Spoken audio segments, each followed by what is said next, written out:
বিসমিল্লাহির রহমানির রহিম।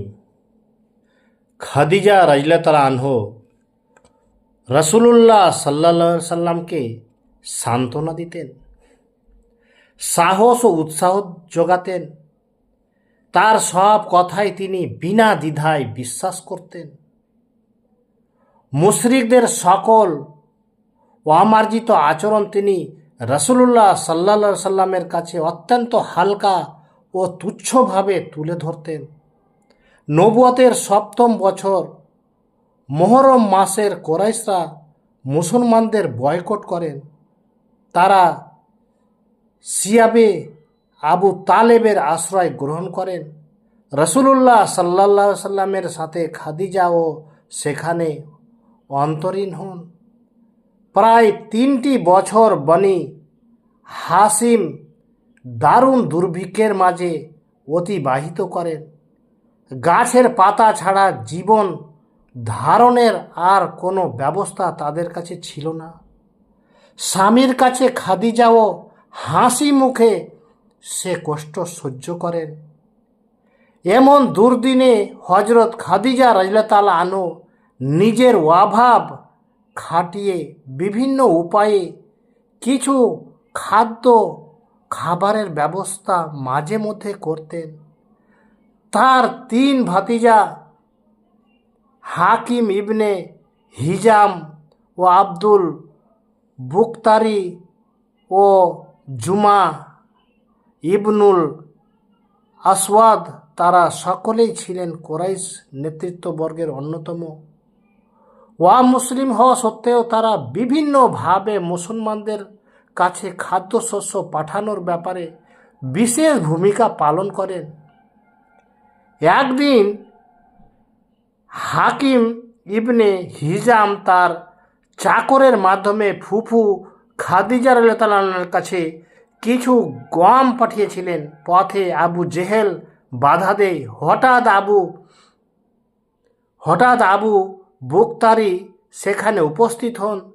তিনি আবু জেহেলকে বললেন, এই এক ব্যক্তি তার ফুফুকে সামান্য খাদ্যে পাঠাচ্ছেন, তুমি তাতে বাধা দিচ্ছ। নামাজ ফরজ হওয়ার হুকুম তখনও নাজিল হয়নি। হজরত খাদিজা রাদিয়াল্লাহু আনহা ঘরের মধ্যে রাসূলুল্লাহ সাল্লাল্লাহু আলাইহি সাল্লামের সাথে সেই প্রথম থেকেই নামাজ আদায় করতেন। উম্মতে মুহাম্মাদির সাল্লাল্লাহু আলাইহি সাল্লামের মধ্যে সর্বপ্রথম হজরত খাদিজা রাদিয়াল্লাহু আনহা রাসূলুল্লাহ সাল্লাল্লাহু আলাইহি সাল্লামের সাথে নামাজ আদায়ের গৌরব অর্জন করেন।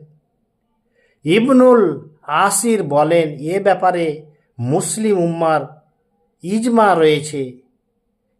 হয়েছে যে হজরত খাদিজা রাসূলুল্লাহ সাল্লাল্লাহু আলাইহি সাল্লাম এর উপর প্রথম ঈমান আনেন। মুসলিম উম্মার ইজমা হয়েছে যে হজরত খাদিজা রাসূলুল্লাহ সাল্লাল্লাহু আলাইহি সাল্লামের উপর সর্বপ্রথম ঈমান আনেন। ইসলাম গ্রহণের সময় তার বয়স হয়েছিল 55 বছর।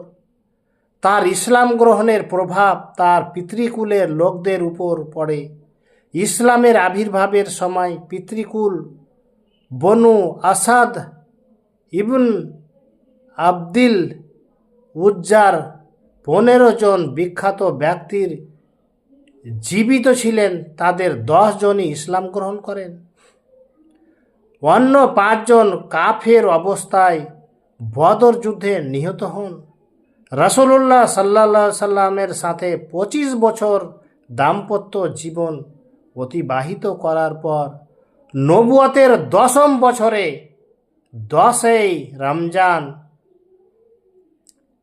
65 বছর বয়সে হজরত খাদিজা রাদিয়াল্লাহু আনহা মক্কা ইন্তেকাল করেন। জানাজার নামাজের বিধান তখন প্রচলিত হয়নি, সুতরাং তিনি জানাজা তাকে মক্কার কবরস্থান জান্নাতুল মোয়াল্লায় দাফন করা হয়।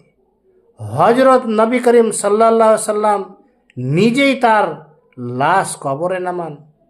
হজরত খাদিজা রাদিয়াল্লাহু আনহা ওয়াফাতে গল্প কিছুদিন পর রাসূলুল্লাহ সাল্লাল্লাহু আলাইহি সাল্লাম বিশেষ হিতাকাঙ্ক্ষী চাচা আবু তালেব মারা যান। অবশ্যই আল ইস্তিয়াবের একটি বর্ণনায় বলা হয়েছে আবু তালেবের মৃত্যুর 3 দিন পর খাদিজা ইন্তেকাল করেন। বিপদে আপদে ও চাচাই রসুল সাল্লাহ সাল্লামের নানাভাবে সাহায্য করতেন। রসুল্লাহ সাল্লাহ সাল্লাম 2 নিকট আত্মীয়র ওয়াফাতে মারা যাওয়াতে মুসলিম উম্মার নিকট এ বছরটি শোকের বছর নামে অভিহিত করা হয়।